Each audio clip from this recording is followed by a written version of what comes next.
बिस्मिल्लाहिर्रहमानिर्रहीम। अस्सलामुअलैकुम वरहमतुल्लाहि वबरकातुहू। सेहत है ज़िंदगी की एक नई एपिसोड के साथ मैं हूं आपका मेज़बान मोहम्मद ज़ईन अब्बास और आप देख रहे हैं इस्लाम चैनल उर्दू। नाजरीन, आज की हमारी गुफ्तगू का मौजू है डायबिटीज़, इसकी वजूहात, इसका इलाज और एहतियाती तदाबीर। एक इंतहाई अहम और कॉमन बीमारी है जो कि हमारी एशियन कम्युनिटी में बहुत ज़्यादा पाई जाती है और इसको मदर ऑफ़ ऑल डिजीज़ भी कहा जाता है। एक अंदाजे के मुताबिक यूके में 39 लाख से ज़ायद लोग डायबिटीज़ में मुब्तला हैं। हर रोज़ 700 से ज़ायद लोगों को डायबिटीज़ डायग्नोज होती है। हर एक मिनट में 2 से 3 अफराद को डायबिटीज़ डायग्नोज की जाती है। इसका आसान अल्फाज में हम इसको इस तरह से डिफ़ाइन कर सकते हैं कि हमारे जिस्म में ब्लड शुगर का एक मखसूस मकदार से कम या ज़्यादा होना डायबिटीज़ है। नाज़रीन, 1996 से लेकर अब तक डायबिटीज़ पेशेंट्स की तादाद यूके में बहुत कसीर तादाद से बढ़ती जा रही है। 1996 में यूके में डायबिटीज़ में मुब्तला लोगों की तादाद 14 लाख थी, 1.4 मिलियन, जो बढ़ के अब रीसेंट रिसर्च के मुताबिक 39 लाख तक पहुंच गई है। नाज़रीन, बहुत सारे लोग एक साइलेंट डायबिटीज़ में मुब्तला होते हैं। यूके में 10 लाख से ज़ायद लोग ऐसे हैं जिनको अनडायग्नोज डायबिटीज़ है। अगर आपको प्यास ज़्यादा लगती है, अगर आपको यूरिन कंट्रोल नहीं होता या अगर आपसे भूख कंट्रोल नहीं होती तो ये पॉसिबल है कि आप डायबिटीज़ में मुब्तला हों। इसलिए बेहतर है कि आप अपना डायबिटीज़ का टेस्ट करवा लें ताकि टाइमली डायग्नोज और इसको प्रिवेंट किया जा सके या मैनेज किया जा सके। नाज़रीन, आज हमारे साथ एक इंतहाई अहम शख्सियत, एक इंतहाई काबिल डॉक्टर साकिब महमूद साहब मौजूद हैं, जो पिछले 15 साल से एज ए GP प्रैक्टिस कर रहे हैं with special interest in diabetes. इससे पहले ये एक हॉस्पिटल में एक स्पेशल कंसल्टेंट के तौर पे काम करते रहे हैं। डॉक्टर साहब, बहुत शुक्रिया। अस्सलाम वालेकुम। डॉक्टर साहब, बहुत शुक्रिया, आपने अपने कीमती वक्त में से हमारे लिए टाइम निकाला, हमारे व्यूअर्स के लिए, और आपका एक्सपीरियंस इसमें कोई शक नहीं कि हमारे व्यूअर्स के लिए बहुत ही ज़रूरतमंद होगा। मेरा सबसे पहला सवाल ये है डॉक्टर साहब कि जो डायबिटीज़ है इतनी ज़्यादा तेज़ी से क्यों बढ़ती जा रही है, इसके क्या कॉमन सिम्टम्स है? आपने बहुत अच्छा सवाल किया। आपने जो अलामात ज़िक्र किए हैं वो उस वक्त तक आती हैं लोगों को डायबिटीज़ में जब ये काफ़ी एडवांस हो जाए। तो टाइप 2 डायबिटीज़ जो आपने कहा कि साइलेंट है, साइलेंट किलर है, इसकी वजह ये है कि अर्ली स्टेजेस में इसकी कोई अलामात नहीं होती, या फिर ऐसी अलामात होती हैं जो कि हम लोग उसको दरगुजर कर देते हैं, समझते हैं कि कुछ भी नहीं है। जैसे कि एक्सेसिव थकन, बहुत ज़्यादा थकन हो रही है आदमी को, या फिर कभी कोई चोट लगी या कोई कट लगा और वो फिर जल्दी हील नहीं हो रहा है, देर लग रही है उसको जो है ठीक होने में, या फिर बार बार इन्फेक्शन हो रहे हों, या फिर स्किन में जैसे फंगस का इन्फेक्शन होता है, या फिर चेस्ट इन्फेक्शन हो रहा हो बार बार। ये सारी अलामात हो सकती हैं कि ये एक अंडरलाइंग डायबिटीज़ हो, जो कि टाइप 2 डायबिटीज़ है। क्योंकि डायबिटीज़ दो तरह की होती है, एक इंसुलिन वाली होती है जो कि यंग लोगों को होती है, और ज़्यादातर जो लोग हैं 90% लोगों को टाइप 2 डायबिटीज़ होती है। और बढ़ इसलिए रही है कि हम सब लोगों ने वो चीज़ें अपनी कर ली हैं, अडॉप्ट कर ली हैं, जिसके लिए इंसान को बनाया नहीं गया था। इंसान बना था कि सुबह को उठे और जाके मेहनत करे, मज़दूरी करे, काम करे, एक्सरसाइज करे। अब हमारा लाइफस्टाइल हमने सब चेंज कर दिया है। हम लोग जो हैं खुराक इतनी लेते हैं जितनी कि इसको बर्न नहीं करते। तो एक्सेसिव हद से ज़्यादा ग्लूकोज का जो लेवल बढ़ता जाता है, इसको हम इस्तेमाल नहीं करते, और वो एक तरह से जहर बन जाता है अपनी बॉडी के लिए, और फिर वो डैमेज करना शुरू कर देता है। और उसकी अलामत समटाइम्स इस वक्त तक आती हैं जब आपको एक कॉम्प्लिकेशन हो। जैसे जब मैं हॉस्पिटल में काम करता था तो मेरे पास मरीज़ आते थे और उनको हार्ट अटैक हो गया, और जब मैंने उनको देखा, उनका ब्लड शुगर किए तो शुगर बहुत हाई होती थी। तो मैं उनसे पूछा था, भाई आपको कब से डायबिटीज़ है? तो कहते, डॉक्टर साहब हमको तो पता ही नहीं था। तो ये भी मुमकिन है कि पहली दफ़ा जब उनको कोई ऐसी कॉम्प्लिकेशन हो तब उनको पता चले कि डायबिटिक थे हम, या स्ट्रोक हो। तो उस चीज़ को बचाने के लिए सबसे बेहतर यही है कि अगर आप अपने आप को ख़ुद असेस करें कि भाई आपका वज़न जो है नॉर्मल लोगों से ज़्यादा बढ़कर है, या आपकी जो है लाइफस्टाइल बिल्कुल गलत है कि आप एक्सरसाइज बिल्कुल नहीं करते, खुराक गलत है, तो हो सकता है और आपको ये थोड़े बहुत सिम्टम्स हों। इन एडिशन जो आपने जो बताए हैं उसके अलावा भी, तो आप अपना सिर्फ़ और सिर्फ एक ब्लड टेस्ट करवा लें ब्लड शुगर का, और उसके बाद आपको पता लग जाएगा कि आपको शुगर है कि नहीं। राइट, गुफ्तगू का सिलसिला जारी रहेगा डॉक्टर साहब के साथ। इसी तरह आप हमारे साथ हमेशा की तरह लाइव कॉल के थ्रू प्रोग्राम में शमूलियत कर सकते हैं और अपने सवालात हमारे डॉक्टर साहब को पेश भी कर सकते हैं। तो हम हर दर्जा कोशिश करेंगे कि आपको बेहतरीन अंदाज में जवाब दिया जाए। डॉक्टर साहब, अभी आपने बात किया हमारी फ़ूड की। हम एशियन कम्युनिटी में क्योंकि एक फूड हमारा मीठा हम बहुत खाते हैं या मिठाइयाँ और अनहेल्दी डाइट है, तो क्या डाइट का इससे क्या ताल्लुक है और किस तरह इसको मैनेज किया जा सकता है? हर चीज़ में जो है मॉडरेशन होना चाहिए, लाइक कि आप हर चीज़ को जो है एक बराबर तरीके से करें। तो हमारा जो तौर ज़िंदगी है बिल्कुल बदल चुका है। काम हम कम से कम कर रहे हैं, एक्सरसाइज कम से कम कर रहे हैं, और जो खुराक है हमारी ख़ासतौर पर एशियन लोगों की, वो ज़्यादातर रोटी या फिर चावल है, और ये कहलाते हैं कार्बोहाइड्रेट, जो कि टोटली शुगर में बदल जाता है। इसकी जो बॉडी के अंदर ये कन्वर्ट हो जाता है शुगर। तो बहुत ज़्यादा एक्सेस में हम इसको खाते हैं, और उसके अलावा फिर हम उसको इस्तेमाल नहीं करते। जब इस्तेमाल नहीं करते तो ये जो है जाके आपके जिगर, जो लिवर के ऊपर जाके बैठ जाता है, या फिर कन्वर्ट हो जाता है फ़ैट की, चर्बी के उसमें, और वो फिर डैमेज करना शुरू कर देता है आपका जो पैनक्रियाज है, जहाँ से आपकी इंसुलिन आती है। और फिर ये एक लंबा प्रोसेस है। डायबिटीज़ जो है ओवरनाइट होती नहीं है। ये वाली जो डायबिटीज़ है टाइप 2 जिसकी हम बात कर रहे हैं, जो लोगों को होती ज़्यादातर, जो 90% लोगों को है, ये एक स्लो ज़रिया है। Over the period of years, 5 to 10 years ये बिल्डअप होती है, इसीलिए पता नहीं चलता। इसीलिए जो है बेइंतहा लोग जो हैं इस कंट्री में, इस मुल्क में जो है चल फिर रहे हैं, सारे काम कर रहे हैं, और वो डायबिटिक है लेकिन उनको पता नहीं है। इसलिए इसको हम कहते हैं टिकिंग टाइम बॉम्ब या साइलेंट किलर है। राइट, अभी आपने जिक्र किया डॉक्टर साहब कि राइस और इस तरह की जो खुराक हम खाते हैं, तो क्या खाली शुगर के अलावा और भी इस तरह की चीज़ें हैं जिनको खाने से डायबिटीज़ कंट्रोल नहीं होती या उसका लेवल ज़्यादा या कम हो जाता है? बेसिकली डिपेंड करता है कि अगर आप एक दफ़ा डायबिटिक बन चुके हैं तो इन चीज़ों को आपको कम करना पड़ेगा, बिकॉज़ ये जो खुराक की चीज़ें हैं ये कम्प्लीटली शुगर में बदल जाती हैं। ऐसे अगर आप इसको तब्दील कर दें, बजाय 4 रोटियां खाने की या 3 के, 1 रोटी खाएं, और उसके अलावा आप उसकी जगह प्रोटीन ले लें, तो प्रोटीन जो है कम्प्लीटली कन्वर्ट नहीं होगी, तो उससे जो उसका जो असर होगा शुगर के लेवल को हाई होने का, वो कम हो जाएगा। दूसरी चीज़ जो सबसे ज़्यादा जो ख़तरनाक चीज़ है वो हमारा ये है कि पोर्शन का साइज़ हमारा बढ़ता जा रहा है। तो हम खाते उतना है जितना हमको ज़रूरत नहीं, उससे ज़्यादा। सबसे ज़्यादा जो है कंट्रोल करें अपने साइज़ ऑफ दी आपके खाने के उसको। तो एक देखें कि आपके एक मुट्ठी उसमें जो है बस वो चावल होने चाहिए, एक पोर्शन होना चाहिए प्रोटीन का, जिसमें फ़िश होनी चाहिए या फिर आपका जो भी चिकन है इस तरह की प्रोटीन हो, और एक और कोई हो जो वेजिटेबल हो। अगर आप बैलेंस डाइट करें तो फिर आपके चांसेस भी जो हैं डायबिटीज़ के होने के कम हो जाते हैं। बिल्कुल सही फरमाया आपने। एक इस्लामी तरीका भी यही है कि बिल्कुल। हमें नबी करीम सल्लल्लाहु अलैहि वसल्लम का जो बताया हुआ तरीका है कि हमें थोड़ी सी भूख रख के खाना चाहिए, एक्सेसिव नहीं खाना चाहिए। वो ज़ाहिर है वो एक्सेस जितना भी ज़्यादा करेंगे और उसको अगर आप बर्न नहीं करते तो वो बॉडी में नुकसान पहुंचाएगा। डॉक्टर साहब, ये जो डायबिटीज़ है इसको सिर्फ मेडिसिन के साथ ही कंट्रोल किया जा सकता है या सर अपनी लाइफस्टाइल को इम्प्रूव करके भी इसको मैनेज किया जा सकता है या कंट्रोल किया जा सकता है? बहुत अच्छा सवाल है आपका।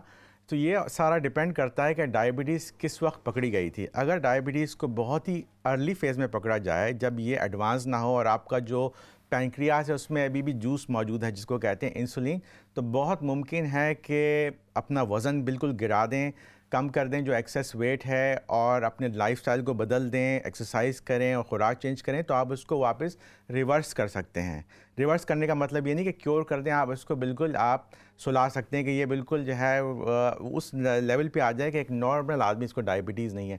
लेकिन अगर डायबिटीज़ काफ़ी एडवांस लेवल पे डायग्नोज हुई है तो खाली जो खुराक और एक्सरसाइज ये काफ़ी नहीं है, और ये एक बहुत बड़ा मिसकॉन्सेप्ट है लोगों का, जिसकी वजह से ये कॉम्प्लिकेशन का ज़रिया बढ़ता है और लोगों को छोड़ दिया जाता है। बहुत सारे लोगों का कॉन्सेप्ट ये कि बस ये सारी गलती आपकी थी, ये आपने खुद किया है अपने ऊपर, और ये आप ही को ठीक करना। तो ये गलत कॉन्सेप्ट है। अगर आपकी डायबिटीज़ एडवांस्ड है तो आपको साथ ही साथ लाइफस्टाइल के मेडिसिन्स की भी बेइंतहा ज़रूरत है, और उसके बगैर आपका ये क्योर हो नहीं सकता या फिर कंट्रोल हो नहीं सकता। दोनों का इक्वल इम्पोर्टेंस है। बगैर दवाई के ये इलाज ठीक नहीं हो सकता उसका। अच्छा डॉक्टर साहब, आपने भी जिक्र किया कि कितनी एडवांस है, तो एक वो फिंगर टिप टेस्ट करते हैं घर में नॉर्मली, एक शुगर डायबिटीज़ टेस्टर्स मौजूद होते हैं, तो उन टेस्ट पे क्या पता चल सकता है कि एक्यूरेटली कि कितनी हाई डायबिटीज़ है या किस लेवल की डायबिटीज़ है? उससे थोड़ा बहुत मालूम हो सकता है, लेकिन फिंगर प्रिक टेस्ट जो है वो डे टू डे होता है। तो अगर आपने कुछ भी नहीं खाया या आप जो है फास्टिंग कर रहे हैं तो बिल्कुल कम आ सकता है।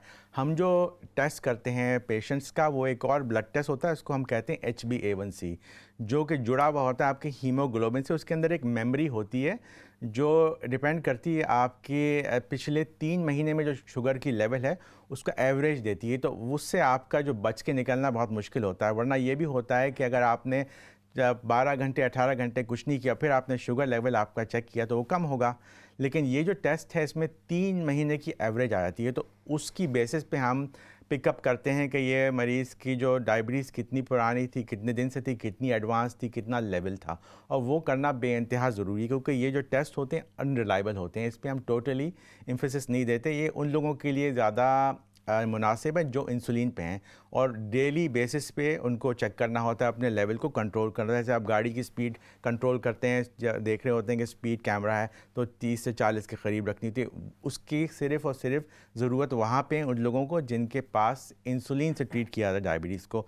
बाकी सारे लोगों को ब्लड शुगर चेक करने की ज़रूरत नहीं। उनको हर 3 महीने में वो एक टेस्ट कराना होता है अपने जीपी के पास जाके, जिससे एक एवरेज लेवल पता चल जाए। और वो एवरेज लेवल हर आदमी का हम सेट कर देते हैं, जैसे कि टारगेट कहते हैं हम उसको।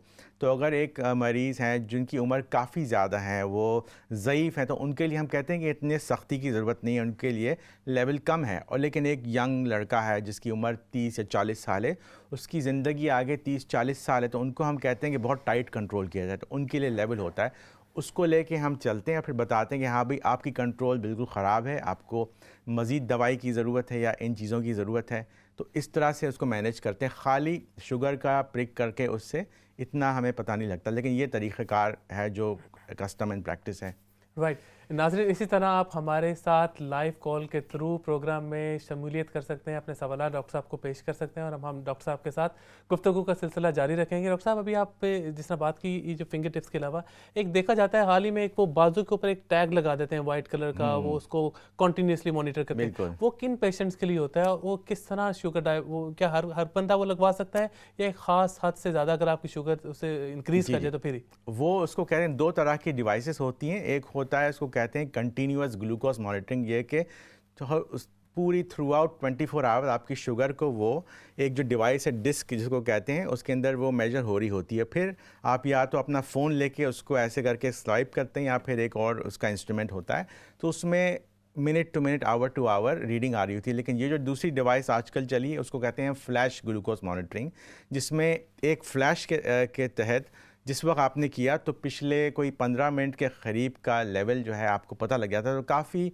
मतलब क्लोज टू नॉर्मल होता है। लेकिन ये जो डिवाइस है ये आम लोगों के लिए नहीं है, सिर्फ उन लोगों के लिए है जिनको हमने ट्रीट किया हुआ है 3 या 4 दफ़ा की इंसुलिन से। क्योंकि एक इंसुलिन जो पूरी रात चलती रहे और एक जब वो कोई खाना खाएं तो उनको एक इंसुलिन देनी होती है। तो उन लोगों के लिए उनको 6 से 7 दफ़ा फिंगर को प्रिक करना होता है। और बिकॉज इतना प्रिक करना होता है, लोग थक जाते हैं, वो कहते हैं कि हमें पसंद नहीं, अपना पेनफुल भी है और उसकी वजह से करते नहीं हैं। जब वो करते नहीं है तो इसका मतलब ऐसे कि गाड़ी चलाना बगैर स्पीडोमीटर के। तो उनके लिए हम ये डिवाइस दे देते हैं ताकि उनको बिल्कुल एक्यूरेट रीडिंग पता चलती रहे, ताकि अपनी वो ब्लड शुगर लेवल मेंटेन करते रहें। और उसकी वजह से अवेयरनेस भी रहती है लोगों को कि हाँ मेरी शुगर अब इतनी बढ़ गई है, ये मैंने अपनी इंसुलिन ठीक नहीं ली या फिर खाना ज़्यादा खा लिया है, तो वो उनको एक कंट्रोल में रखती है। ऐसी बात। एक लाइव कॉलर इस वक्त हमारे साथ मौजूद हैं जी। अस्सलाम वालेकुम।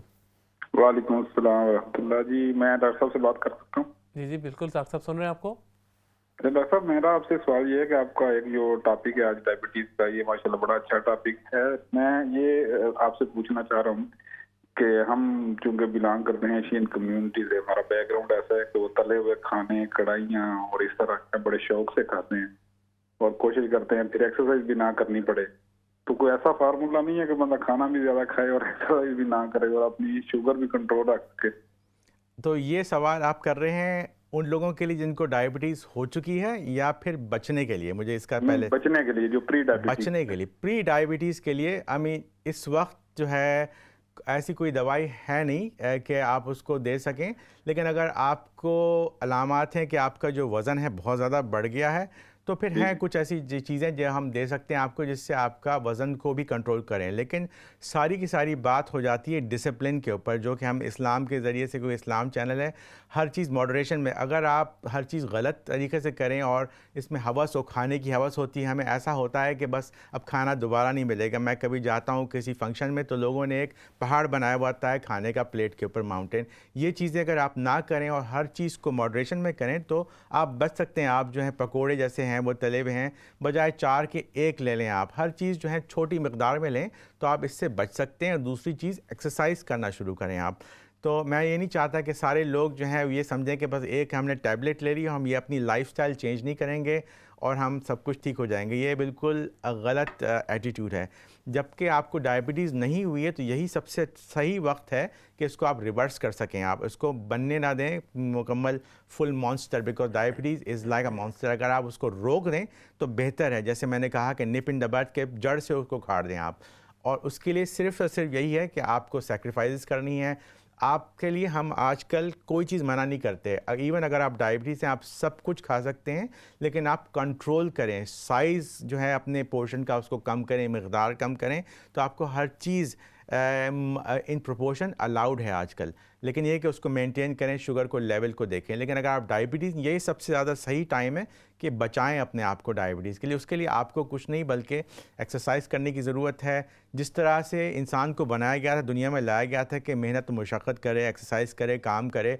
अपना जो केव मैन होता था, सुबह को निकलता था, खाली उसका काम ये था कि जंगल में जाके वो हंट करे और फिर लेके आए। वो हम करते नहीं हैं। हम बैठे होते हैं टीवी के सामने, या फिर आईपैड है, फिर आईफोन है, और जाते हैं हम टेस्को सुपरमार्केट में, गाड़ी वहाँ पार्क करते हैं जो बिल्कुल गेट से 2 मिनट के करीब हो। तो उल्टे करें आप काम, गाड़ी को इतनी दूर पार्क करें कि आप 5 या 10 मिनट की आपकी वॉक हो। कहीं आपके ऊपर मंजिल में जाना हो तो सीढ़ियों से जाएं आप, लिफ्ट से ना जाएं। ये सारी चीज़ें प्रैक्टिकल चीज़ें हैं जो डे टू डे में अगर आप चेंज कर देंगे तो आपके चांसेस बहुत कम हो जाएंगे डायबिटिक बनने के लिए।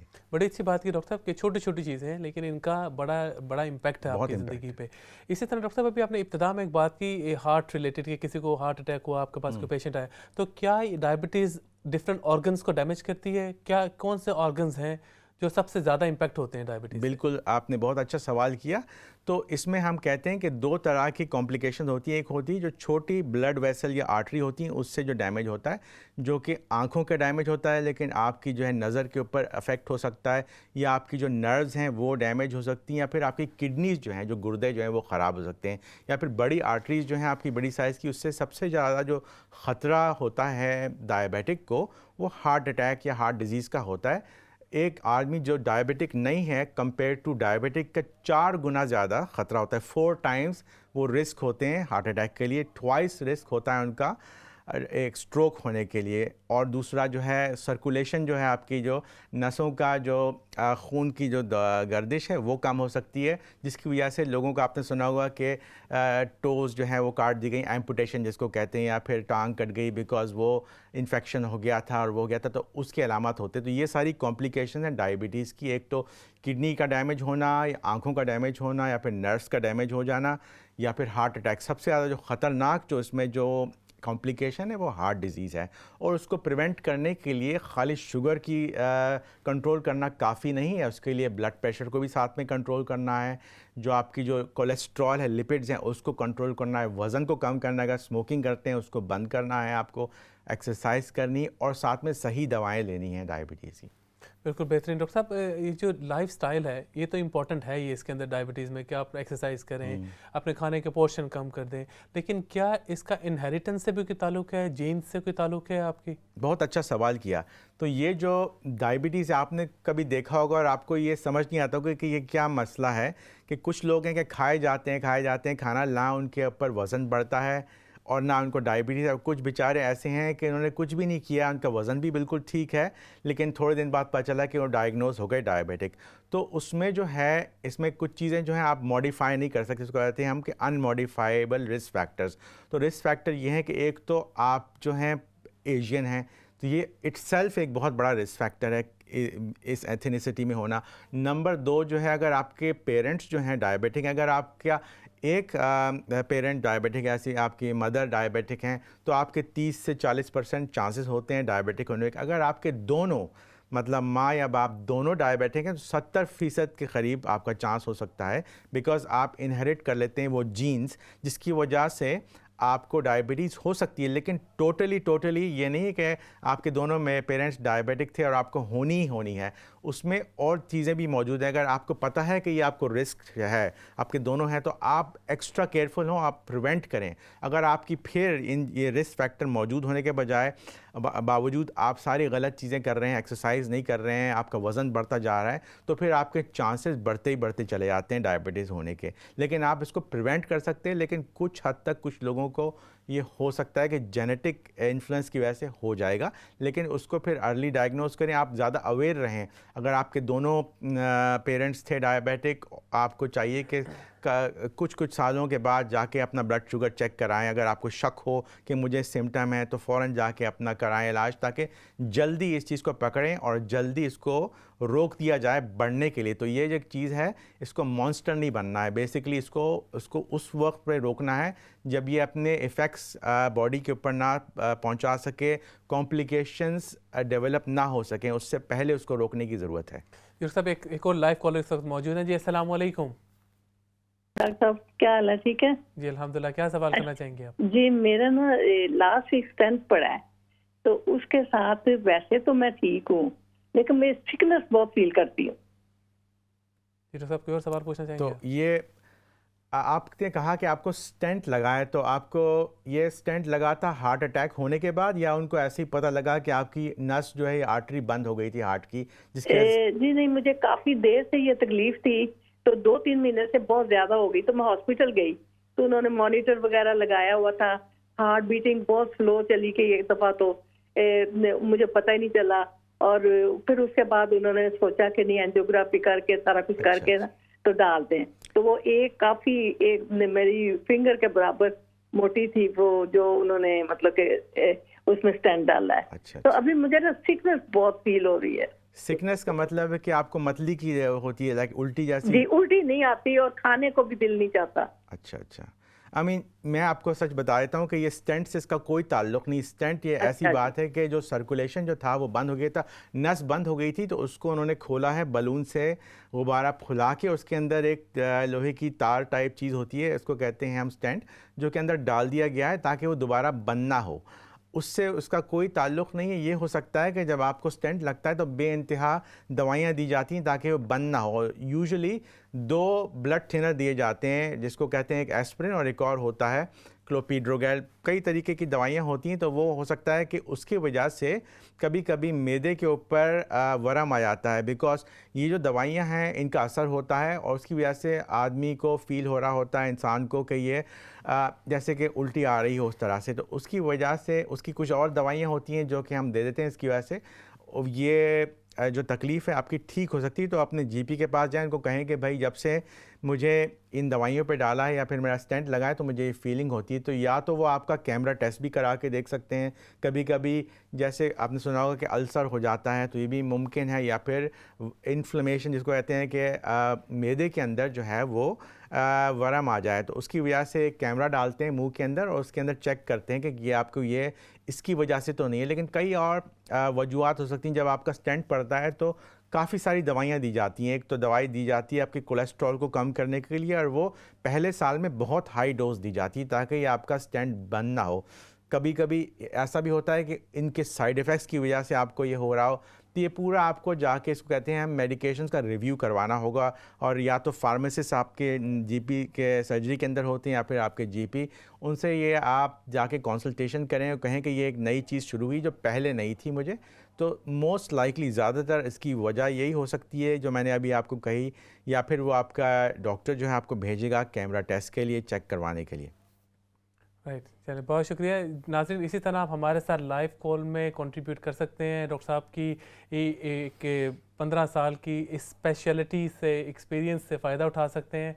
और इस प्रोग्राम का मेन मकसद यही है कि आप को एजुकेट किया जाए या आपको जो नॉलेज प्रोवाइड किया जाए। अगर आपको कोई भी सिम्टम्स है या अगर आपको डाउट है कोई इस तरह की बीमारी का, तो तो अपने जीपी से ज़रूर रब्ता करें ताकि वो प्रॉपरली टाइमली डायग्नोज किया जा सके। डॉक्टर साहब, अभी हम थोड़ा टाइम में ब्रेक का भी वक्त होता जा रहा है, लेकिन वापस जैसे ऐसे ब्रेक से वापस आते हैं तो पूछना चाहूँगा ये टाइप 1 और टाइप 2 डायबिटीज़ क्या होते हैं, क्योंकि टाइप 2 पे तो हमने काफ़ी बात की, लेकिन टाइप 1 एक कम पाई जाती है लेकिन बहुत सारे लोगों में पाई जाती है, 10% भी एक ह्यूज नंबर।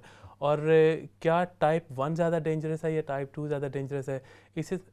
इसी तरह अभी एक और भी आपने बात की कि स्ट्रेस वगैरह की हम बात कर रहे थे, तो स्ट्रेस का क्या इम्पैक्ट होता है? क्या ये हार्ट पे भी इम्पैक्ट होता है या सिर्फ डायबिटीज़ पे इम्पैक्ट होता है?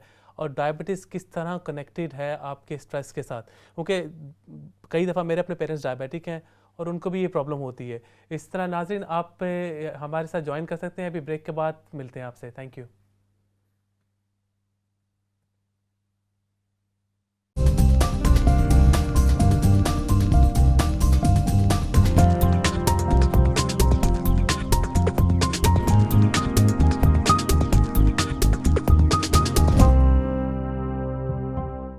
Welcome back to from the break. हम बात कर रहे थे सेहत है ज़िंदगी प्रोग्राम में डायबिटीज़ की अमराज से रिलेटेड जो भी क्या इनकी वजूहात हैं और क्या क्योर है। ये प्रोग्राम इंडस हेल्थ नेटवर्क के ताउन से पेश किया जा रहा है। इंडस हेल्थ नेटवर्क जो है पाकिस्तान में एक बहुत बड़ा नेटवर्क है हेल्थ से रिलेटेड, जो गरीब और जो ज़रूरतमंद पेशेंट्स हैं उनको फ्री हेल्थ सर्विसेज प्रोवाइड करता है। डॉक्टर साहब, अभी ब्रेक से जाने से पहले हम बात कर रहे थे कि जो स्ट्रेस वगैरह से इससे क्या ताल्लुक़ है, क्योंकि मेरे अपने पेरेंट्स हैं वो डायबिटिक हैं। बाज़ औक़ात कोई बदपरहेज़ी नहीं भी होती, लेकिन वो जब वो फिंगर टिप्स पे वो जो टेस्ट करते हैं तो कभी फ्लक्चुएट करता है, कभी बिल्कुल नॉर्मल आता है, कभी बहुत ज़्यादा हाई आता है, और फूड और डाइट बिल्कुल कंसिस्टेंट रहती है। तो क्या इसका डाइट्स के अलावा स्ट्रेस से कितना को ताल्लुक़ है? स्ट्रेस से इनडायरेक्ट डायरेक्ट इफेक्ट नहीं बल्कि इनडायरेक्ट इफेक्ट है। स्ट्रेस से सबसे ज़्यादा जो नुकसान ये होता है, तो बॉडी के अंदर एक हार्मोन होता है, उसको हम कहते हैं कॉर्टिसोल। ये हार्मोन उस वक्त आता है जब आप किसी मुश्किल काइंड ऑफ सिचुएशन में हो, जैसे कि उसको कहते थे फाइट फ्राइट एंड फ्लाइट। जैसे आपको घबराहट हो या आप किसी ऐसे सिचुएशन में जब आपको बहुत ज़्यादा एनर्जी की ज़रूरत है, जैसे आपके पीछे कोई शेर लग गया हो, एक मिसाल दे रहा हूँ, तो आपको एक्स्ट्रा एनर्जी चाहिए, बूस्ट चाहिए, तो बॉडी जो है कॉर्टिसोल निकालती है अंदर से, जिसकी वजह से शुगर खुद ब खुद बननी शुरू हो जाती है। तो आपका जो जिगर है वो शुगर बनाना शुरू कर देता है। तो डायबिटीज़ में ये भी होता है कि जो एक तो जो आप खाते हैं वो शुगर बनती है, लेकिन आपकी अपनी बॉडी भी एक्सेस बना रही होती है साथ साथ।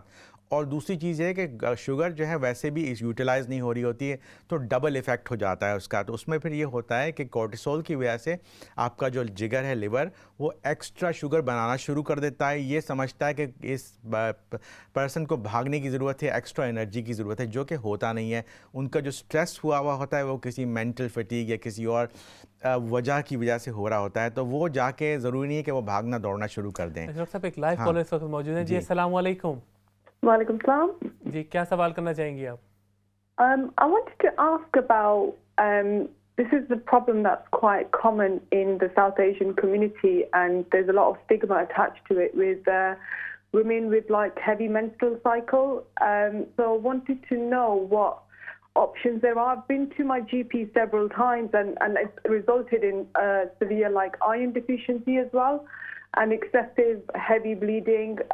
What's the options for that? Because the doctors just give like tranexamic acid, or basically they just give you iron tablets, and then it upsets your tummy, so you're constantly feeling fatigued and tired, and excessive hair loss as well. So just, and the pain as well, how to manage the pain. I know I have to take like 8 paracetamols a day. So it's what are the solutions for that, and how do you manage it? Sure. इस सवाल के से पहले एक और हमारे साथ एक और कॉलर मौजूद है, उनसे भी सवाल ले लेते हैं, फिर आगे फिर दोनों का जवाब इकट्ठा देते हैं। जी, अस्सलाम वालेकुम। हाँ, वालेकुम सलाम जी, क्या सवाल करना चाहेंगी आप? अच्छा, मैंने एक मिनट है। अगर अपना टीवी की आवाज़ थोड़ी सी कम कर लीजिए प्लीज़। हाँ, टीवी तो मूड पर रखा है। मूड पर। हाँ जी, क्या सवाल करना चाहेंगी आप? मैं वो ये सवाल कर रही थी कि वो है ना, मैं मेरे जीभ में पता नहीं क्या है, तो मुझे कोई चीज़ का टेस्ट नहीं आता, मैं कुछ चीज़ खा नहीं सकती। वो मैं डायबिटिक भी हूँ, मैं प्रेशर का प्रॉब्लम भी है, थोड़ा हार्ट का प्रॉब्लम भी है से मुझे। तो उसके लिए बोलती थी कि कई चीज़ से वो मेरी जबान ठीक हो सकती है कि मैं सब कुछ टेस्ट कर सकती हूँ। कोई टेस्ट ही नहीं आता मुझे। अच्छा, टेस्ट नहीं आता, कहते हैं जी जुबान का टेस्ट नहीं आता, तो कोई सवाल पूछना चाहेंगे? तो ये कब से है आपको टेस्ट का प्रॉब्लम? ये मेरे लॉन्ग टाइम से है, अभी ज्यादा न ज्यादा खराब हो गया। अच्छा अच्छा, ओके, इनके बाद एक और कॉलर है, अगर इस सवाल अगर आप लिख लें तो अगले सवाल। ठीक है ठीक है। जी अस्सलाम वालेकुम। जी अस्सलाम वालेकुम। वालेकुम अस्सलाम, कैसे हैं आप लोग? जी अल्हम्दुलिल्लाह, थैंक यू। कौन साहब और कहाँ से बात करें? जी मैं एहसान बात कर रहा हूँ कार्डिफ से। जी एहसान साहब, क्या सवाल करना चाहेंगे आप? सवाल ये कि डॉक्टर साहब ने जो तज्जिया किया ना हमारे खाने के अंदाज का, मुझे बहुत ही अच्छा लगा। हम नस्ल दर नस्ल ये पहाड़ियों जैसी चीजें खा रहे हैं, इससे कमी किसी तरह कमी नहीं हो रही। सुबह का खाने, सुबह के नाश्ते से लेके दोपहर और शाम तक, और एक्सरसाइज से हम जी और चाट होता कुछ करने को जी नहीं चाहता। हालांकि हमारे करीब भी है, तो गोरे ले लें, सुबह से 60-70 ईयर्स ओल्ड सभी जाते हैं, सुबह के बाद उठते हैं, और हम पराठों के सिवा इसमें कोई शक नहीं, बिल्कुल हमारी फूड तो हमारा है ऐसा एशियन। लेकिन आपका सवाल क्या करना चाहेंगे स्पेसिफिकली? सवाल ये है कि हमारी इतनी मुरगन गुज़ाएं, इसे कैसे छुटकारा हासिल करें? हमारा ट्रेडिशनल यही है, किसी के यहाँ जाते हैं तो वहां भी जाके यही कुछ मिलता है, तो ये इसकी तरफ हम ये कैसे खुद को चेंज करेंगे? तो क्या कहते हैं, दीवारें चीन इतना अरसा हमने चेंज कर में। चलें, बहुत बहुत शुक्रिया आपके सवाल का। आई थिंक इसका जवाब तो खुद भी दे सकते हैं कि ये तो कोई ऐसी बीमारी नहीं है, ये तो है डिसिप्लिन है। It is a lack of discipline, कि आपके नफ्स पे काबू करना है। तो फ्रॉम हमारे मज़हब के हिसाब से यही है कि जो है आप अपने नफ्स पे काबू करें। उसके लिए आपको एक तरीक़ाकार बताया गया है कि साल में एक दफ़ा आप रोज़ा रखते हैं। उसमें आप देखेंगे सारे मुसलमान पूरी दुनिया में उनको दिया गया है टाइम के सुबह से लेके सूरज ढलने तक आप कुछ खाते नहीं, कुछ पीते नहीं हैं, आप अपने आप को बचा के रखते हैं इन सब चीज़ों से। तो जब आप ये कर सकते हैं महीने में साल में एक दफ़ा, तो आप डेली बेसिस पे भी कर सकते हैं, बिकॉज़ ये एक प्रूफ है, लिविंग प्रूफ, के सारे मुसलमान करते हैं बग़ैर खाए पिए, चाहे वो काम कर रहे हो, कुछ प्यास भी लग रही हो, लेकिन उनके सामने होती चीज़ें नहीं करते। तो ये चीज़ जो हमारे मज़हब का हिस्सा है, तो ये तो आप एवरी डे क्यों नहीं करते, बजाय इसके कि पूरा साल आप रुकें। मैंने यही देखा है लोगों को कि रमज़ान होता है तो उसमें सब कुछ ये करते हैं, लेकिन रमज़ान ख़त्म हुआ उसके बाद वही चीज़ें शुरू, या फिर जब रोज़ा खुलता है तो वो इतना ज़्यादा खाना खा लेते हैं लेकिन उसको पूरा न्यूट्रलाइज़ कर देते हैं। तो सारी चीज़ जो है ना आपके मज़हब में बताया गया है कि मॉडरेशन, हर चीज़ को जो है कि आपके अंदर एक थोड़ा सा कंट्रोल होना चाहिए। इसी तो को तकवा का नाम दिया गया, बिल्कुल ऐसे जी ही। जी।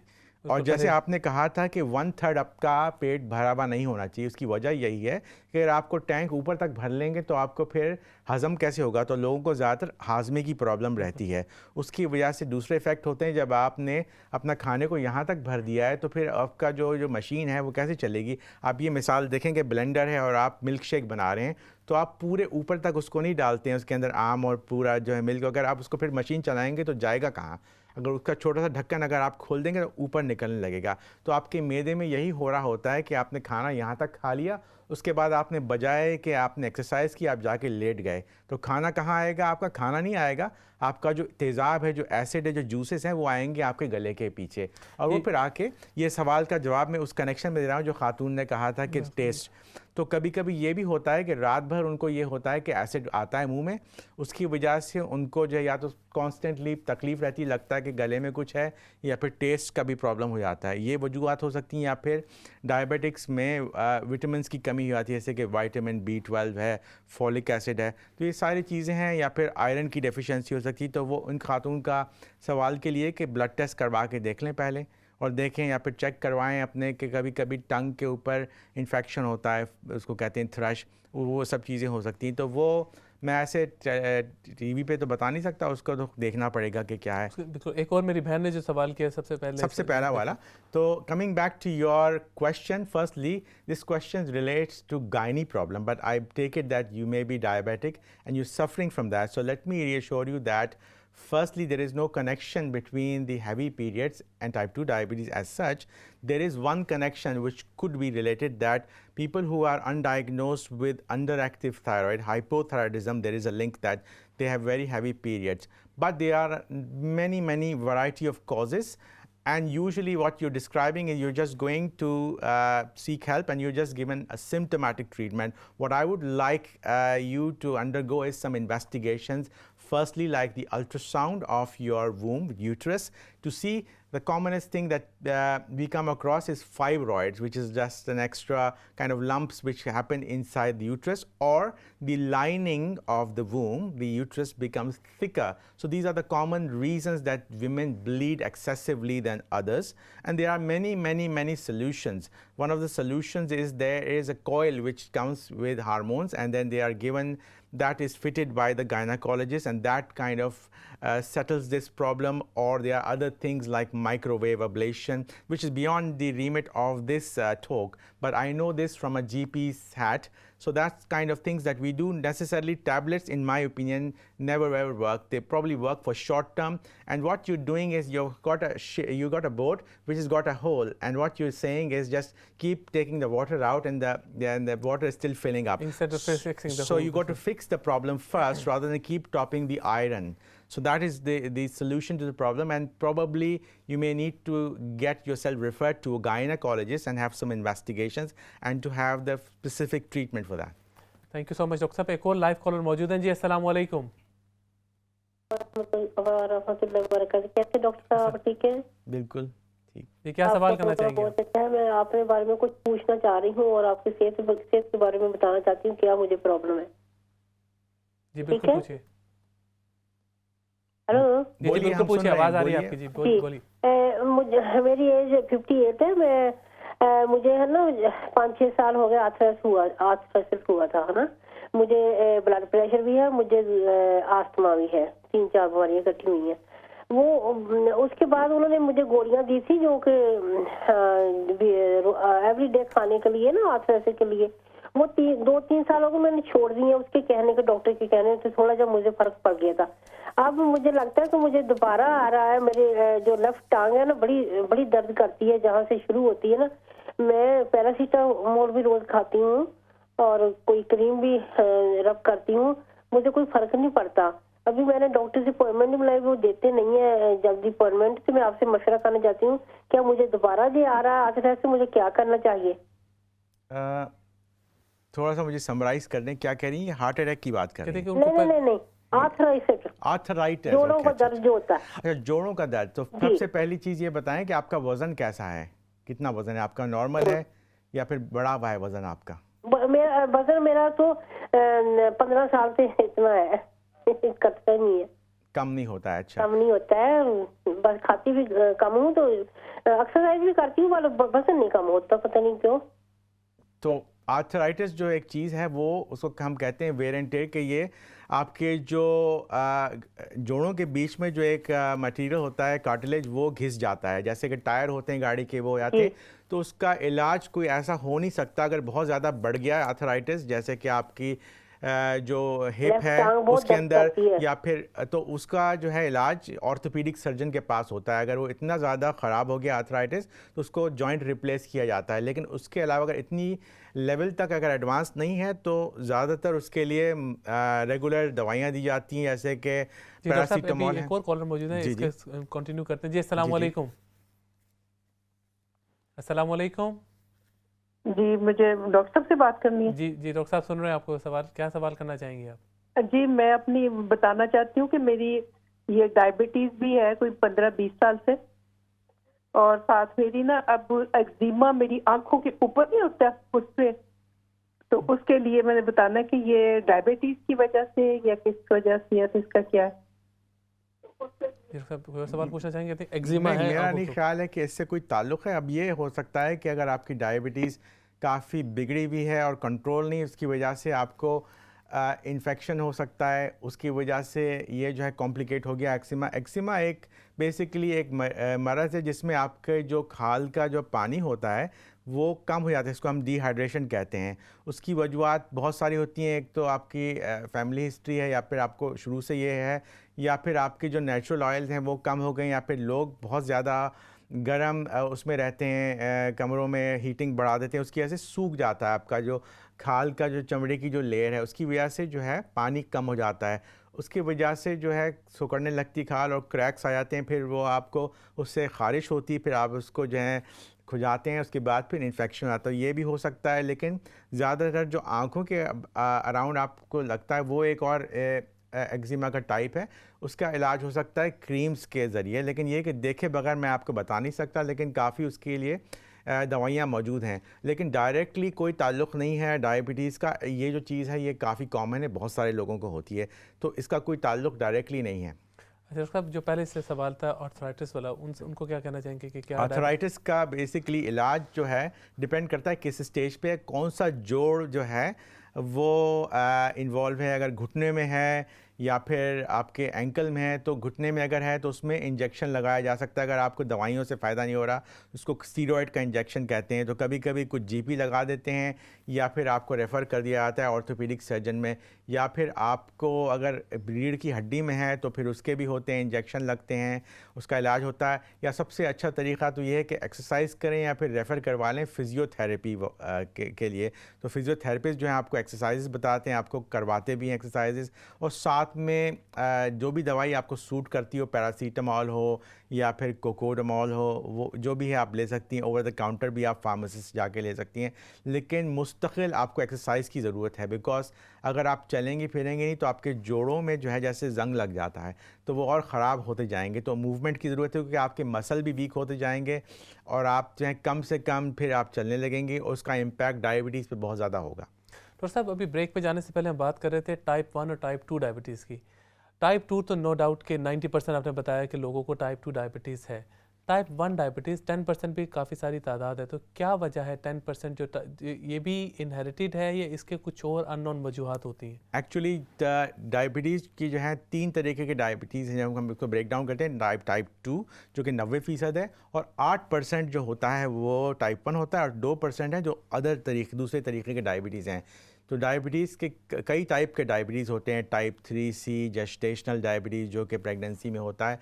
तो जो टाइप 1 है उसमें ये होता है कि जो आपकी जो अपनी बॉडी की एंटीबॉडीज़ हैं, बॉडी के अंदर पुलिस होती है जिसका काम ये होता है कि ऐसे इन्फेक्शन को फ़ाइट करना, या कोई और भी चीज़ हो, कोई डिज़ीज़ पैदा हो रही है तो उसको रोकना, वो ओवर एक्टिव हो जाती है, और जो आपकी एंटीबॉडीज़ आपके अपने ऑर्गन्स के ख़िलाफ़ काम करना शुरू कर देती हैं।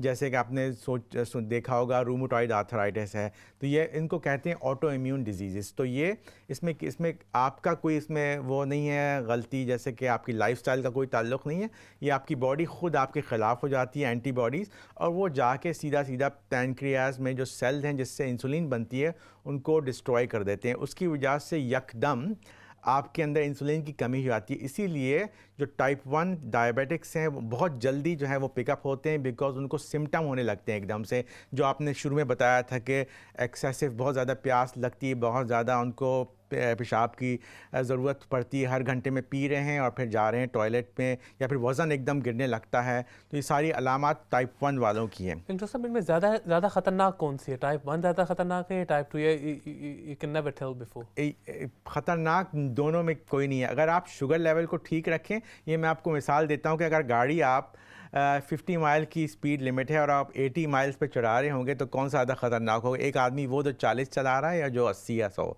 तो अगर आपकी शुगर लेवल जो है वो स्काई हाई चल रही है, चाहे वो टाइप 1 हो चाहे टाइप 2 हो, वो डैमेज करेगी। और साथ में अगर टाइप 2 वालों को अगर उन्होंने ब्लड प्रेशर का भी ख्याल नहीं किया, दवाइयाँ बंद कर दी हैं, और अगर कोलेस्ट्रॉल भी है तो वो और ख़तरा बढ़ता चला जाएगा। तो ये रिस्क फैक्टर होते हैं जो कि ऐड होते चले जाते हैं। तो जैसे कि अगर ब्लड प्रेशर आपका ठीक नहीं है, कोलेस्ट्रॉल आपका ठीक नहीं, वज़न बढ़ा हुआ आपका है, एक्सरसाइज आप नहीं करते, स्मोकिंग आप कर रहे हैं, फिर शुगर भी बढ़ी हुई, तो 6 फैक्टर हो गए आपके लिए जो आपको बिल्कुल डिज़ास्टर की तरफ लेके जाएंगे, तबाही की तरफ। तो आपके जो चांसेस हैं हार्ट अटैक या स्ट्रोक के बहुत बढ़ जाते हैं। अगर आप किसी तरीके से शुगर को नहीं रोक सकते, कुछ भी हो आप कर रहे हो, तो कम से कम दूसरी चीज़ों के ऊपर तवज्जो दें कि वज़न को कम करें, स्मोकिंग को बंद करें, ब्लड प्रेशर को ज़बरदस्त तरीके से कंट्रोल करें दवाइयों के ज़रिए, और अपने कोलेस्ट्रॉल को कम करें, जो कि कोलेस्ट्रॉल लोअरिंग दवाइयाँ हैं, स्टैटिन्स। सबसे ज़्यादा जो हम लोगों का मसला ये होता है डॉक्टरों के, हमने दवाई लिख के दी लेकिन मरीज़ उसको खाते नहीं उस तरीके से, उनको हो गया थोड़ी सी साइड इफ़ेक्ट, ज़रा सी तकलीफ़ हो गई, उन्होंने बंद कर दिया, और फिर हमको पता नहीं लगता है। हम देखते हैं, ब्लड टेस्ट करते हैं, पता चलता है कि वो इतना ऊंचा हुआ है, फिर हम एक और दवाई देते चले आते हैं। तो अगर आपको प्रॉब्लम है आपकी साइड इफ़ेक्ट, तो आप फ़ौरन डिस्कस करें ताकि आपको उसका नेवल बदल या कुछ और अल्टरनेटिव दिया जाए ताकि वो आपको सूट करे।